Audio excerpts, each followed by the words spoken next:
welcome to this week's episode of Off to the Races. I am your horse racing analyst, Alec, and on this week's show, I will be covering the first of 3 Kentucky Derby preview weeks, headlined by Omaha Beach and Roadster. Before we jump into the Kentucky Derby preview, I have to recap the Arkansas Derby and Lexington Stakes from last week, both Derby preps. One was very effective, the other one wasn't. The Arkansas Derby, headlined by Omaha Beach and Improbable, was a very nice race. Omaha Beach, ridden by Mike Smith, getting the perfect ride and coming up into the pretty much lead on the far turn, and then Improbable came right up at him, and they battled to the wire. Omaha Beach able to get the job done. It's interesting that Mike Smith is staying on Omaha Beach for the Kentucky Derby. Jose Ortiz is going to hop off Improbable, go to Tacitus. Irad Ortiz Jr. will get the ride on Improbable. A very good race by the two of them. Long Range Toddy, Galilean, they were disappointing, but Country House was a solid third. I'll look for the top 2 in my Derby wagers. Another interesting Derby prep this weekend was the Lexington Stakes, featuring another twist of fate in Sueno. But unlike the Arkansas Derby where the showdown happened, this one didn't. It was Owendale, a long shot who came from behind to upset the big 2. It's unlikely that any of those 3 horses are going to make the Derby, and overall I think that was a weak race. There were many big races across the country this weekend besides the Derby preps. In the Jenny Wiley, Rushing Fall, the Queen of the Turf, beats a strong field for Chad Brown, who had 3 horses in the field. In my opinion, she is the best female turf horse who ran this year so far. In the Makers 46 Mile, Delta Prince, the winner, ran a strong performance. In the Oaklawn Handicap, Quip was game, beating Lone Sailor, who is also game, second off the layoff after doing bad in the Preakness, and then the Hal's Hope. In the Count Fleet Sprint Handicap, Matilli was too fast to catch, and the usual winner of that race, Whitmore, couldn't get him this time. In the Fantasy Stakes, it was Lady Apple who won an exciting race over Motion Emotion to get into the Kentucky Oaks. And finally, the Apple Blossom. It was billed as a showdown between Midnight Bisou and Elate. Elate had a good start, but I noticed she was a little behind. Wonder Gadut leads by a good margin early. Escape Clause sat second, Elate in 4th on the rail. Midnight Bisou was 5th, all in comfortable position at that moment. 23 and flat, 47 flat, 112 flat, 137 and 2, 143 and 4 were the fractions. Midnight Bisou battled with Escape Clause and edged her in the final stride. Elate may be a little weaker this year, ran a good race, and now definitely Midnight Bisou takes control of the division. There will be 19 American horses and 1 Japanese horse in the Kentucky Derby field this year. Right now, it looks like there are many horses that have the chance to win, so what I'm going to do is in points order, I'm going to list the horses and go through who I think are the top contenders and who I think are the worst horses, such as, hint, hint, the Japanese horse. So, without further ado, the top horse is Tacitus right now with 150 points, who won the Tampa Bay Derby and Wood Memorial. He looks like he's a very nice closer. I think he's going to be the Belmont winner. But it's always hard, though, to come from behind in the Derby. The last horse to do so successfully was Orb in 2013. I don't know about his chances to win. He looks like he's going to be a very good horse. Look for him in the future. He is one of my Super 7. Omaha Beach, 137.5 points. He could be the Kentucky Derby favorite, especially with Mike Smith's confidence in taking him over the Bob Baffert trainee Roadster. He won the Rebel Division 2 over 2-year-old champion Game Winner and the Arkansas Derby. He, too, is one of my Super 7. Number 3 in the points order is Vacoma. In fact, my grandfather's friend happens to own him, so I'm going to try not to be sentimental on the show. He has a quirky running style, although he won the Bluegrass, and he looks like he'll be one of the contenders he actually could be a bit of a long shot. I'd say 10, 15 to 1 overall. He looks like he's going to be very good going forward. I'm not sure about him winning, but he definitely has a place in my Super 7. Number 4 is Pluquet Parfait, and I think instead of being the favorite to win, he'll be favorite to be in the bottom 5. Although his UAE Derby form suggests, yeah, good horse.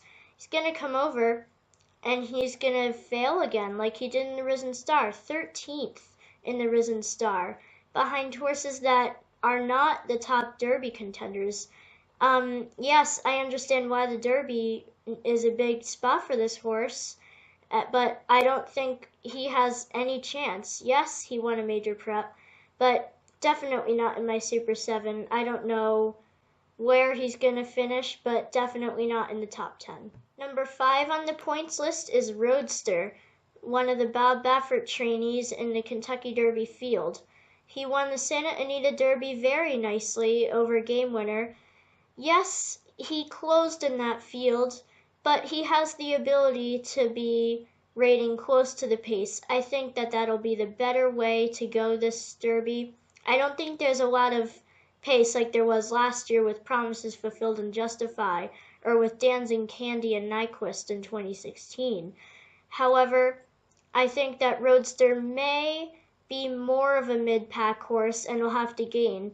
I don't know about his chances overall with the closing. I think he'll be near Tacitus, but he definitely has a spot in my Super 7. He's a very nice horse. Number 6 is By My Standards. This is a horse who will definitely be in the closing position, winner of the Louisiana Derby coming off a maiden victory. I don't know how strong that Derby field was in the Louisiana Derby, but I don't think that the winner is coming out of that race. He will not be in my Super 7. Now, number 7 on the points list is Maximum Security, who won the Florida Derby and is now 4 for 4. The only real problem I have with him is he's never raced away from Gulfstream. Other than that, I think he has a great chance to win this year's Kentucky Derby. I'll be putting him in my Super 7. Number 8 is Game Winner. He was second in the Santa Anita Derby and the Rebel this year, coming off of 4 straight victories as a 2-year-old. He has definitely a good chance to win. He has the determination needed, but I don't know if the talent is going to level up to some of the horses in the field. Nice horse, Super 7, but not going to be the winner. And number 9 is Code of Honor, third in the Florida Derby. Not sure about his chances either. He's going to be closing. The good part is Johnny V chose to ride him. I don't think that was the right move. But overall, a nice horse. Winner of the Fountain of Youth over Vacoma, who I like a lot. I think Code of Honor could maybe get top 10. We'll see what happens with him. And number 10 is High Cal, who won the Gotham. It was an awesome Gotham, but maybe will be more effective at the shorter distances as he was a weak-ish third in the Wood Memorial. Number 11 is Improbable, second in Rebel number 1 and the Arkansas Derby. He's a very good horse. I would love to own him, and he'll win many races, but not the Kentucky Derby. However, he is one of my Super 7. And number 12 is War of Will. He's interesting. I didn't like his last race, even with the excuse. Of course, he did suffer a minor injury, but I don't know if I can trust him. I don't like horses first off from the injury. Number 13 is Long Range Toddy. He could just not like the sloppy track, but I don't know if he can hang with Improbable and Omaha Beach on a fast track. We'll see what happens in the Derby, but I'm not going to pick him. Tax, great effort in the Wood Memorial. I like the horse. He has determination, and he's a very live long shot. He's a nice horse, but he's in a tough spot here. Cutting Humor was very bad in the Southwest Stakes, but he was huge in the Sunland Derby. I can't really draw a line, though, through the Southwest because the Sunland Derby won't beat this field. Yes, it was a track record, but who knows how fast that track was playing. Number 16 is Win Win Win. I liked him before the Tampa Bay Derby. On my first video, he was number 3 on my list. I thought he could win the Derby. He put it all together in the Bluegrass when coming behind for a good second place finish. Thrilling stretch run, and he'll probably come running in the Derby, but he will not win. Country House. Good enough form in his last 2 starts, but the Louisiana Derby wasn't that strong a field. It's a tough spot. I like other closers better in the deep field, but he's in my top 10. Gray Magician. Nice rally for second in the UAE Derby. Talented, but this is very tough. He may run a good race, but he's up against it. Spinoff is Todd Pletcher's better Derby horse, even though he's 19 on the points list. He's a solid long shot, but I don't think he's going to make that much of an impact on the field. And number 20, Master Fencer, coming from Japan, no shot in an allowance race at Aqueduct on Wednesday. At best, 14th. I think this is way too much for him. I don't know what he is doing in this field. My Kentucky Derby top 10 is subject to change in the coming weeks, but here it is right now as follows. Number 1 is Omaha Beach, winner of Rebel number 2 in the Arkansas Derby. Number 2 is Maximum Security, winner of the Florida Derby. Number 3 is Roadster, winner of the Santa Anita Derby. Number 4 is Game Winner, the gritty and determined Bob Baffert trainee who was 2-year-old champion in 2018. Number 5 is Vacoma, the Bluegrass winner. Number 6 is Tacitus, the Tampa Bay Derby and Wood Memorial winner. Number 7 is Improbable, second in both Rebel number 1 and the Arkansas Derby. Number 8 is By My Standards, the Louisiana Derby winner. Number 9 is Spinoff, second in the Louisiana Derby. And 10 is Country House, who was 3rd in the Arkansas Derby. Well, there you have it. Kentucky Derby preview show number 1 is in the books.